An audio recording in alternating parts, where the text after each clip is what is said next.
we're about to go somewhere odd now. Times to rise and elevation starts to drop down. Our little secret, don't kiss and tell, you're so bad. I'll probably see you in hell. Welcome to hell, baby. This is podcast hell. We're in. I started off with a burp. Did you hear my burp? Haven't done a solo episode in a while. I usually when I do solo episodes, I hate myself so much listening back. I'm like, this is pretty brutal. So like the last couple ones, I just recorded them and put them out and then listened to the, one by one, the 50 or so listeners, regular listeners on this podcast would just text me the following week and be like, are you okay? So because of that, I've kind of chilled a little bit on the solo pods. But I'm feeling like I got to get back. I got to connect with you guys. We have a guest here and we're shooting the shit and having fun. But in the end, fuck them. It's about me and you. And if you don't like me, you're probably not listening to this podcast. So I figure like the solo episodes are good. It's just they're not good for, everybody. I don't know. What am I saying? Because I literally just said before that everyone that listens to them is worried about me afterwards. I don't know. Whatever. Maybe the audience has changed too. That's the other thing. It's been like 5 months since a solo episode. There are some newsies out there in the audience. You guys have been, you can't get enough Ross Copeland on the podcast, and you've said, you need to keep listening. You come for Ross Copeland, you stay for Erick Hellwig. That's been known in the industry for a long time. So, I have a little list of things here that I wrote down that I guess I'll talk to you about. That'll be nice. That'll be fun, I guess. The sword is going to go up on the wall soon, so it stops getting referenced every show. What's funny is like I'm self-conscious about like, oh God, is the sword going to get referenced every time? And then this is a solo episode where I could have just ignored it, and I fucking referenced it. You are your own worst enemy, they say. And this is a pretty good example. The one thing I'm self-conscious about coming up in every episode, I did to myself. I could have just looked at the sword there sitting on the table and let laying swords lie, as they say. Anyway, that's on me, sword. Sorry about that.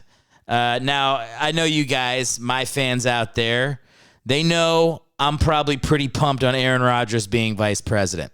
What that means for this country and, democracy and all that shit, I don't care too much. I just think it'd be funny. I mean, of all the funny things that could happen, of all the reason for a New York Jets quarterback to not produce the way he's being paid to produce, running for vice president, hands down, the most hilarious fail the New York Jets have ever had. I mean, please let it be true. Let that happen. Let me just pass a law on AI security, like on 3rd and 2. He's just like signing it on his center's ass and then passing it off. He like straps the legislation to the football and throws it to one of his aides. I mean, it's so crazy. I don't know, man. RFK, I feel like I gotta say, man, this is not a political show. You vote for whoever you want. I don't care. But if he picks Andrew Yang as his vice president, I'm fucking in, baby. I'm fucking in, all right? Yang Gang. He wants a 4-day work week. He thinks circumcision is crazy. It is. And he's worried about AI, which we all are worried about AI now. But man, but like he was worried about it 4 years ago, which is when we all should have thought about it. It's so funny to think like I put out enough of this podcast where AI could probably do like a reasonable me in a pod. And the biggest criticism in AI is like they say things that doesn't fit and they jump from subjects too quickly. And I'm like, oh, I'd be the first. If this podcast had any popularity, I'd be the first thing to get AI'd because I'm like a computer that's not working properly. So, Yeah, I don't know. What was I fucking talking about? Oh, Aaron Rodgers. Yeah, probably. I would probably vote for that. I don't know. I'd vote for him over T-Dog. I'm not like a big Trump guy. Not really a big Biden guy. And I fucking dig Aaron Rodgers. I don't know. What are his policies? He has a very strong stance on the 4-3 defense. How fucking great, man. What is happening? It's like we need The Rock or McConaughey or one of these guys to like just get real good at like a map. They got to learn where things are. That's tough. Like right now there's like a lot of celebrities out there with like high likabilities being like, all right, a recent poll came out that says 60% of Americans would support me over either of the two political parties. So someone get a map. What the fuck is Iraq? Like these guys don't know anything. They don't know anything. But like at this point, like you just have to be, all we need is a mascot for America.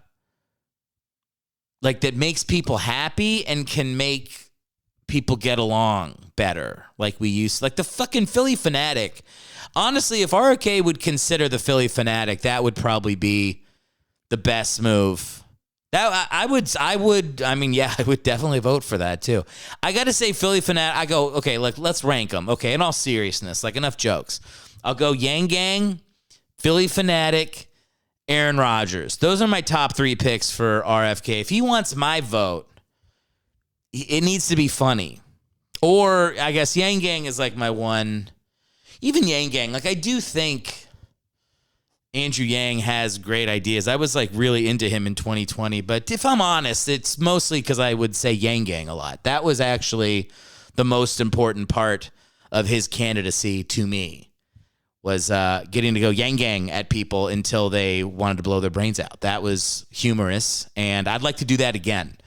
So if RFK can deliver me annoying my friends for a full 8 months leading up to an election, signed, sealed, delivered, I'm in. Okay, great. There, that's covered. RFK, Yang Gang. And RFK's married to Cheryl Hines, too, which that part of that makes me trust him more because, like, I've seen interviews with Cheryl Hines, and RFK will say something about, whatever, vaccines give babies autism, whatever things he says that aren't awesome.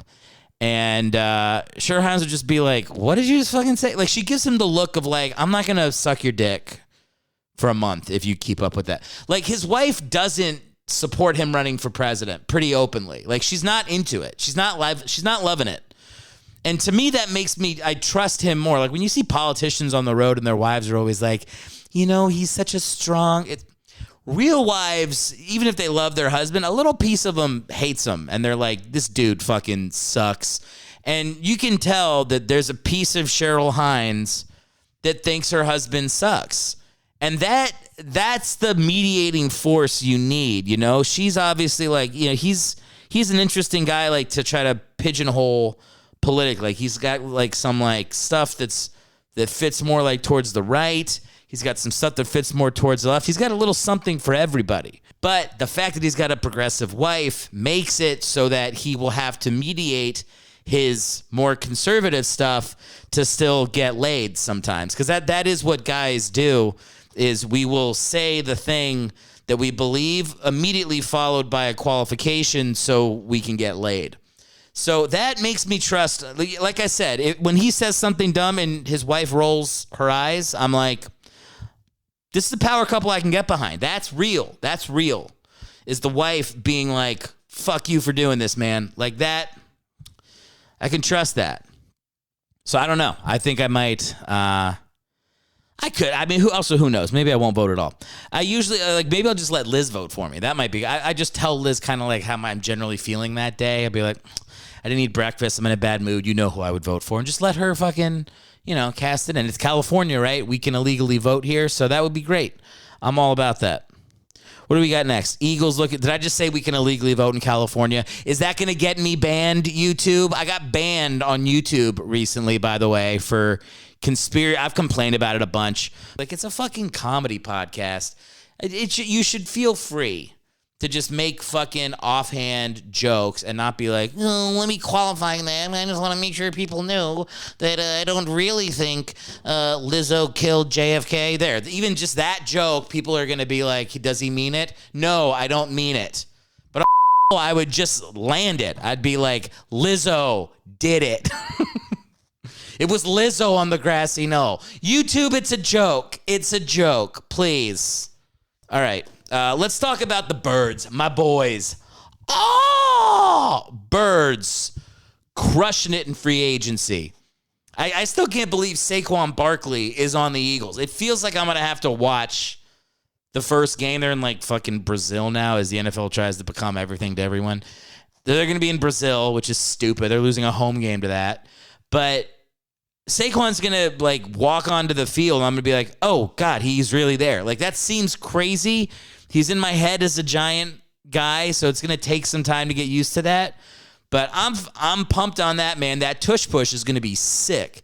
Saquon can, like, I feel his legs look like, fuck, he looks like a Clydesdale. That dude could probably bench press 600 pounds. You got him and Jalen. Tush push? You guys should be fucking pumped on that. I'm pumped on that. If you're Eagles fans, you should love it. If you're any other team's fans, you don't care. But yeah, I'm into that. I'm into what the Eagles are doing. They got C.J. Gardner-Johnson back. Got signed some linebackers. Kenny Pickett from Philly. That could, you get a little Philly gusto on old two gloves Pickett. That might do some good. I think he's going to be easier for him to accept a backup role in his favorite team. I don't know, man. We'll see. I think it's going to be a good season. I mean, God, football, it's like it goes away for 2 months, and you're like, when is it August again? Oh, I got to talk about fixing football. I fixed football. That was the other thing I did. This is big. So here's what it is, guys. On Thursday nights, so this would be starting in like late August, Thursday nights, you'd have the UFL, which is like the XFL and the USFL are all, they're like combined. You have UFL football, and UFL football is going to be open to 18 and up. So players don't have to go to college. They can go straight into the UFL or USFL if they want to be pro players. That's Thursday night. No more Thursday night NFL football. That's done. That sucks because the players are never ready for it. They're beaten up. The games are terrible. UFL football on Thursdays. That's their night. Friday night, high school football. That's for Friday night. You don't play your shit on Saturday. You play on Friday. Saturday is college football. College football, they can keep the NIL, but they put limits on it. And, basically you're like, you just stop making it a semi-pro sport like they're doing. You go back to all the old conferences, the old rivalries, and the player portal, they make them sit out a year, and you can only transfer twice in 4 years. Basically, you make it so these guys at Georgia that are like 6'5", 300 pounds, just going to school for 1 or 2 years so they can go to the draft. Fuck that. Go to the UFL and then go to the NFL. Stop fucking up college football and making it like Alabama is now a semi-pro team. Fuck that. Fuck that. Even the playing field. No more professional athletes in college football. If you want to get paid when you're 18, you go to the UFL. We all support that league. You make your millions there. And then you go to the NFL if you're good enough. That's what I say. So that's fixed. Then on Sunday, you go to the NFL. And then Monday Night Football stays. And then Tuesday night, you get MACtion. Your Kent States, your Akrons. And then Wednesday, you're off. Wednesday's off, so your wife, you make love to your wife. She probably doesn't. Women will be miserable for about 4 months. But then all the football's out of the way. Anyway, that was a long-winded way of saying I fixed football. Thursday, Friday, Saturday, Sunday. Every league gets a day, and we get college football back, and there's no reason Maryland needs to play fucking Oregon. I've made my point. Football fixed. Eagles looking good. I had a fibery dinner the other night. My wife made edamame pasta. Has anybody ever tried this? Like, we're trying to eat healthy. My wife's doing some health food thing. So I'm just like eating what she made me. She made me this edamame pasta, which I thought was good. She thought it was revolting. She had 3 bites. She was like, I'm done with this. I was like, I'll fucking finish yours. I ate it. Had a green sauce on it. She had pecans, a little bit of Parmesan cheese. It was good. It was like fancy pasta, fancy non-pasta pasta. And she's not used to bad tasting pasta, but I'm gluten-free, so all pasta I eat tastes like shit. So I'm like, this only tastes like a little bit shittier than what I normally eat. It's great. Dude, cut to less than 24 hours later, I've shit 5 times. 5 times. From this fibery edamame dinner I had. I mean, it's been insane. I think if you have celiac, you can't go high fiber. Like, that's just not a move that's not in my repertoire anymore. Like, I got to look at fiber the same way you look at, like, like Superman looks at fucking kryptonite. Like, it's just, I'm just glued to the can. I mean, it's horrible. It's horrible. I mean, it would be bad if anybody was behind me on the human centipede, but specifically, if they gave me edamame, I'd be like, you got to kill that lady behind me. That's going to be rough. I don't know. I feel that was the grossest thing I've ever said on the podcast. Look, I gotta avoid that. It was, when you eat healthy, it's like people don't realize. Because, like, I'll go through spells where I'll be like, I'm going to eat salad this week. And, man, you eat, like, 3 salads in a row, you take a dump. It's like Civil War cannons going. It's crazy what salads do. They clean you out, bro. Cleaned out. Like if a strong breeze comes in, I will whistle through my asshole without trying. Like, that's how cleaned out I am. It is wild. I mean, you'd think, like, in the mountain, you're like, I eat burgers, pizza. All right, now you go take a big dump a day later. But it's not how it is. That stuff clogs you up. The salad's just like, it gets stuff moving. It's been wild. It's been like, I've been like I'm shitting. I feel like I'm like morphing like the Thing. Like, I'm becoming a different, like, oh, maybe I'm an imitation human as I take a dump. Like, it's been fucking insane. I'm going to make a lot of Thing references because I watched that movie for the first time over the weekend with some friends. And if you haven't seen The Thing, it's so well made. You can see, like, you go back, you watch like one of those like well-regarded, 80s, 90s movies, and then you just go, oh, every movie's been trying to do this. Every movie's been recreating what these guys did. It's like the first time I watched the Larry Sanders Show, and I go, oh, it's Arrested Development. This is the Arrested Development. Slightly different plot, but the same. Oh, this is the first version of all the stuff that I like. The Thing feels like that. I know they made a new one. I haven't seen the new one. I can't speak to it.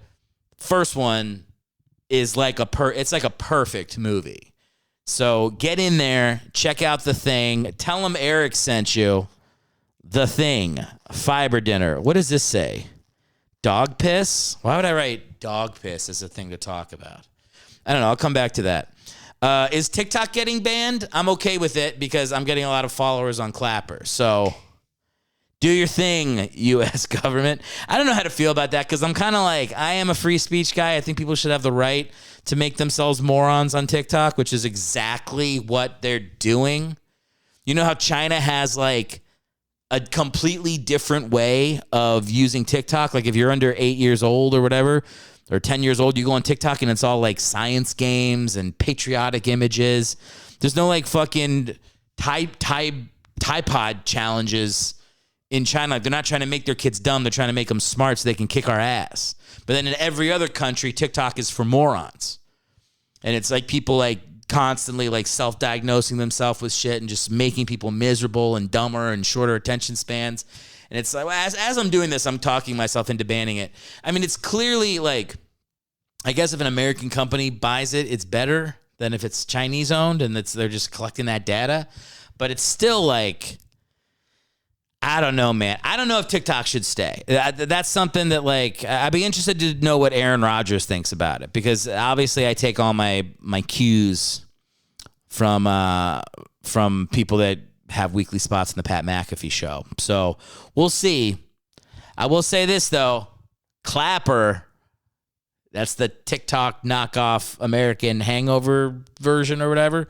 I'm doing all right on Clapper. I got 500 followers yesterday off a video. I remember why I wanted to talk about dog piss, too.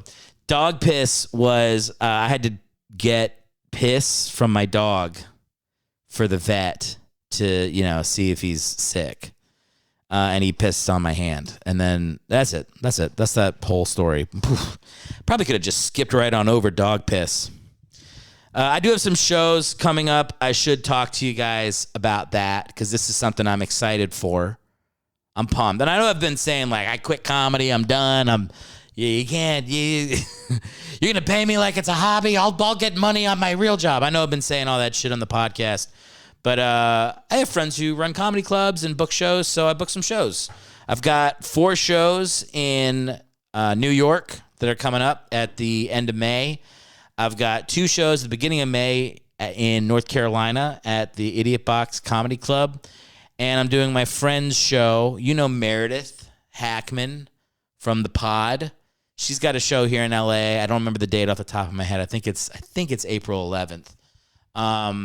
It's a Friday night at a bar here, Sassafras Saloon. That's going to be a lot of fun. That's a free show, so you come support there. I think that's a free show. Who gives a fuck?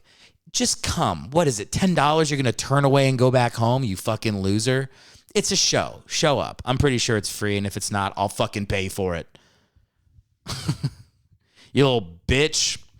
So I got some shows coming up. That'll be fun. I haven't done stand-up in fucking forever.